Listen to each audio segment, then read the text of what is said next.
Você perguntou se é correto utilizar elementos da filosofia na leitura e compreensão da Bíblia.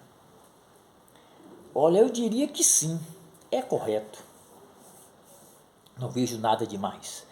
Ingenuidade seria tentar dissociar uma coisa da outra, né? Excluir teologia de filosofia, fé de razão.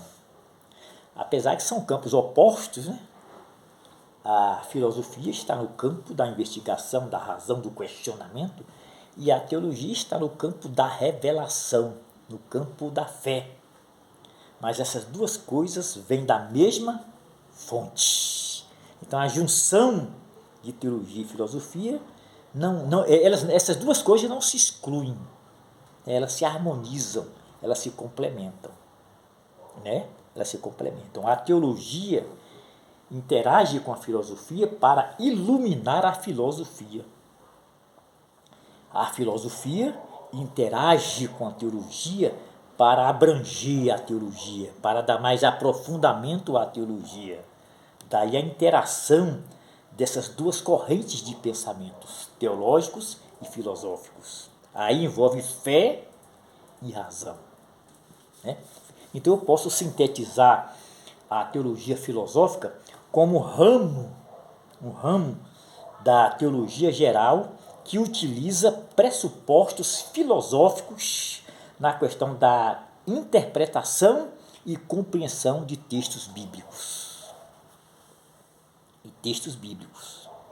Olha, houve um embate muito grande entre este tema, né? Fé e razão, teologia e filosofia, entre teólogos e filósofos.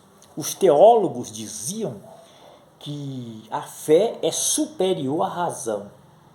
Então a fé merece primazia. A razão está subordinada à fé.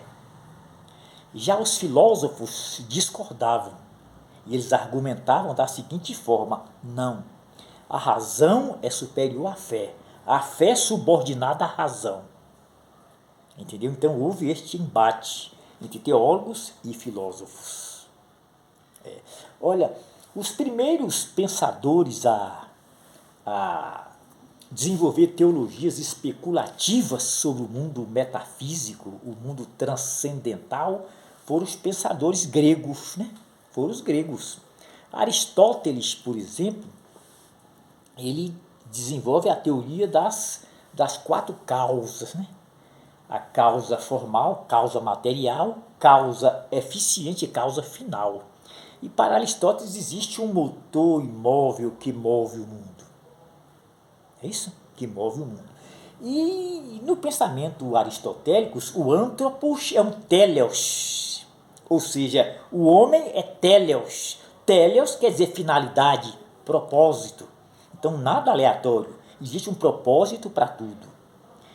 E Tomás de Aquino, um grande pensador, ele pega essa teoria de Aristóteles e sistematiza, cristianiza essa teoria de Aristóteles. Primeiro ele faz uma sistematização, depois a cristianização. E ele entende que este motor sobre o qual Aristóteles fala aponta para Deus, este motor imóvel.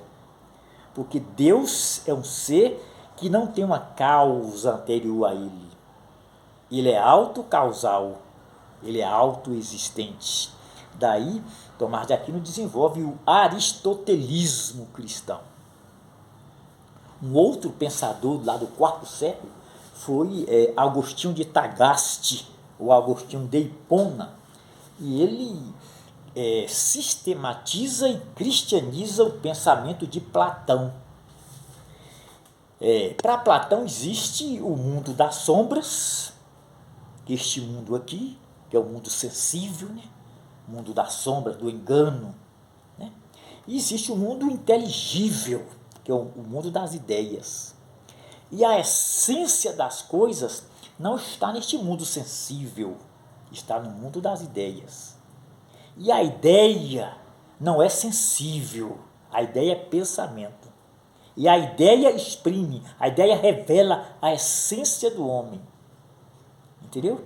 porque a essência das coisas não está no mundo sensível, está no mundo das ideias. Está no mundo das ideias. Aí vem Agostinho de Hipona e trabalha as ideias de Platão, cristianiza as ideias de Platão.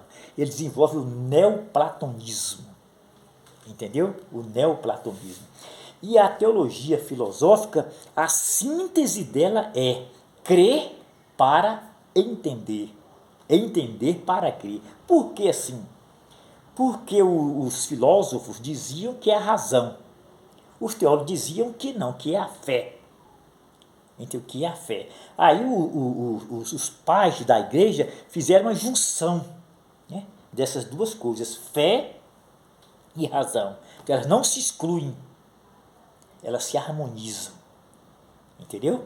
Aí diziam os teólogos que primeiro é crer para depois entender, porque este é o método de Cristo, né? Se creres, verás a glória de Deus. Então, primeiro crê, aí a primazia é a fé. Mas os filósofos argumentavam de forma contrária. Não, primeiro entender, para depois crer. Então observa que aí a primazia passa a ser a razão. Entendeu? Passa a ser a razão. Então a teologia, ela interage com a filosofia para iluminar a filosofia. A filosofia interage com a teologia para dar mais aprofundamento à teologia. Aí diz Tomás de Aquino que essas duas coisas procedem da mesma fonte, e a fonte é Deus.